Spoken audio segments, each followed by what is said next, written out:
वृष्टी झाली आणि पुराची परिस्थिती निर्माण झाली, ज्याच्यामुळे हजारो शेतकऱ्यांचा संसार उद्ध्वस्त झाला. शेती पूर्ण वाहून गेली, जमिनी खरडून गेल्या, पिकं वाहून गेले. पण ह्या ठिकाणी महाराष्ट्र सरकारने जी मदत केली ती अतिशय तुटपुंजी आहे.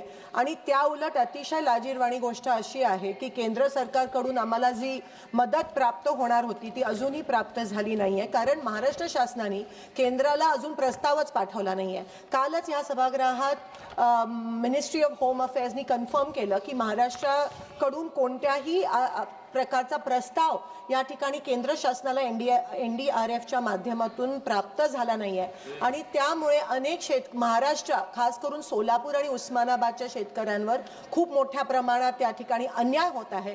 महाराष्ट्र शासन करतेच, पण केंद्र शासन पण शेतकरी आमचे मायबाप आहेत, या देशाचा कणा आहे आणि त्यांच्यावर अन्याय होतोय. आम्ही मागणी पण केलेली की ओला दुष्काळ जाहीर झाला पाहिजे, कर्जमाफी झाली पाहिजे, मुलांची शैक्षणिक कर्जमाफी झाली पाहिजे शेतकऱ्यांची, पण ते देखील केलं नाहीये. महाराष्ट्र सरकार आणि केंद्र सरकार हे फक्त निवडणुका जिंकण्यात मग्न आहे.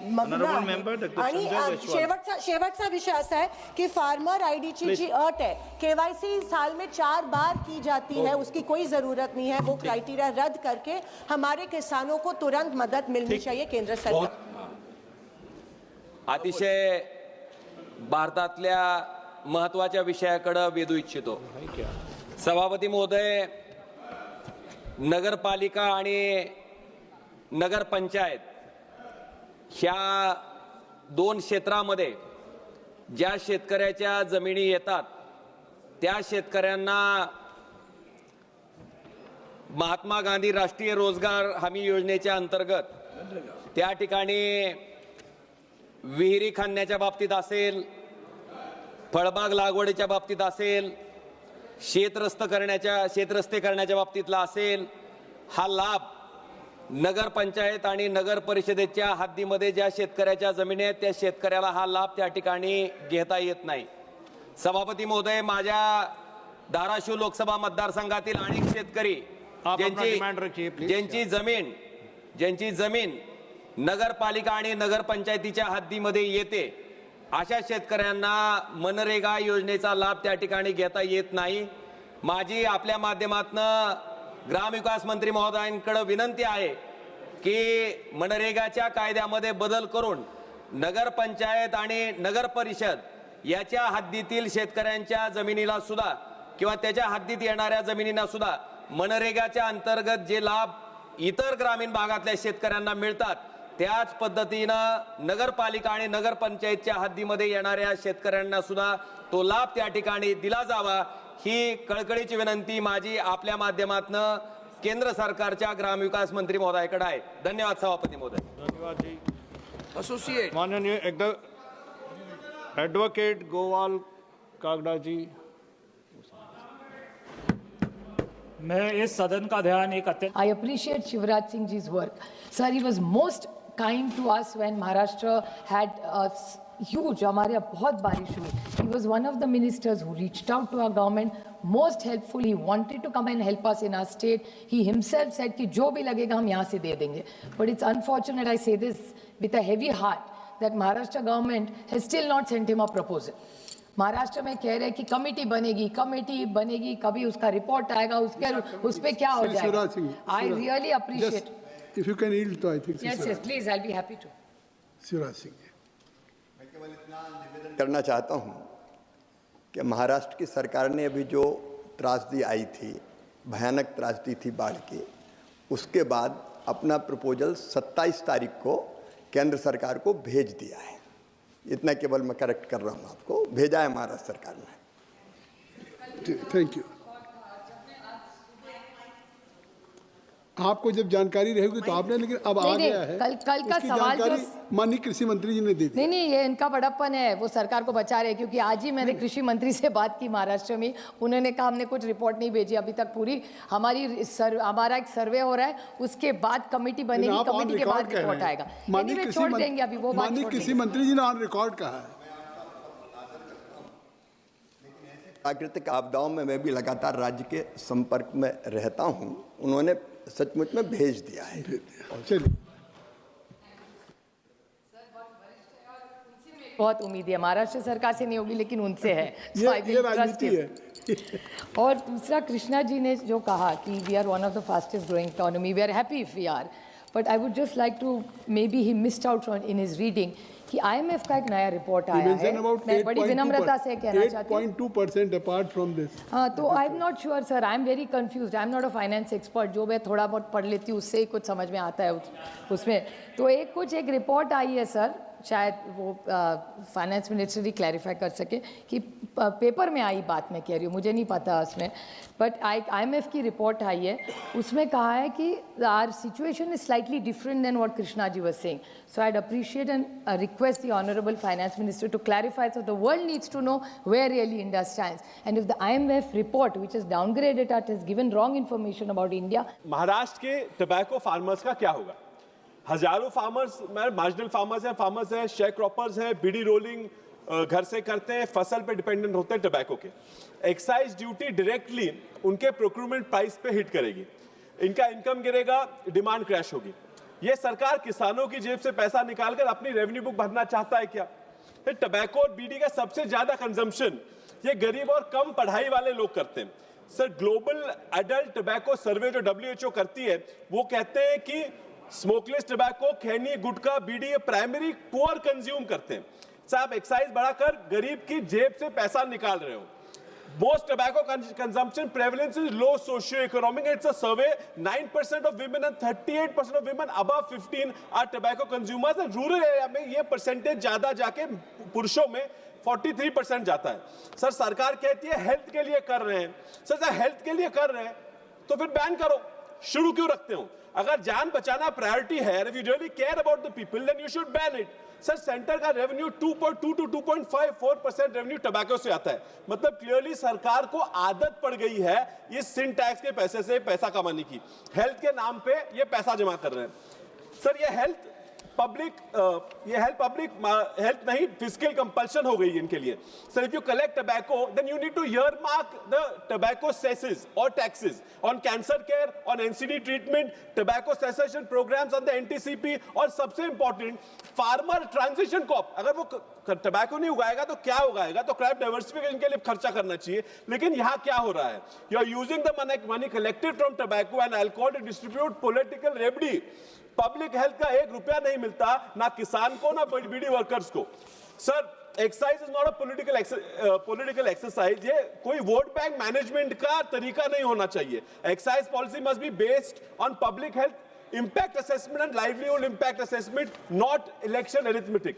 आपने महाराष्ट्र के किसानों के लाइवलीहुड इम्पैक्ट का स्टडी पेश किया क्या? आपने प्रॉवर्टी इम्पैक्ट असेसमेंट पेश किया क्या? आपने बीडी रोलिंग वुमेन्स की इनकम फॉल्ट डेटा का एनालिसिस किया क्या? Without this government has no moral right to increase और impose further duty. I will conclude. एक तरफ आप बोलते हैं कि नशा मुक्त भारत बनाना है। अगर आपको नशा मुक्त भारत बनाना है तो पहले आपको खुद को जो नशा चढ़ा है टैक्स का, वो पहले कम करना पड़ेगा, तभी जाके आप इस देश को नशा मुक्त कर पाएंगे। धन्यवाद सभापति। Honourable finance minister.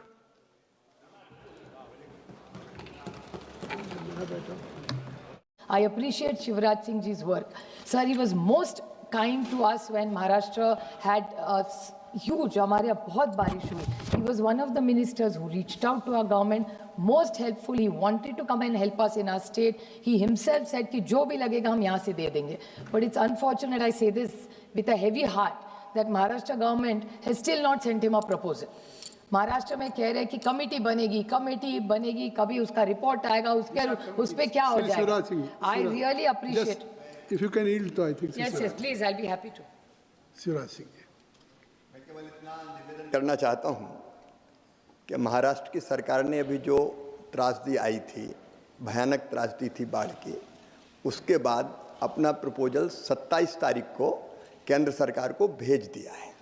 इतना केवल मैं करेक्ट कर रहा हूँ, आपको भेजा है महाराष्ट्र सरकार ने। Thank you.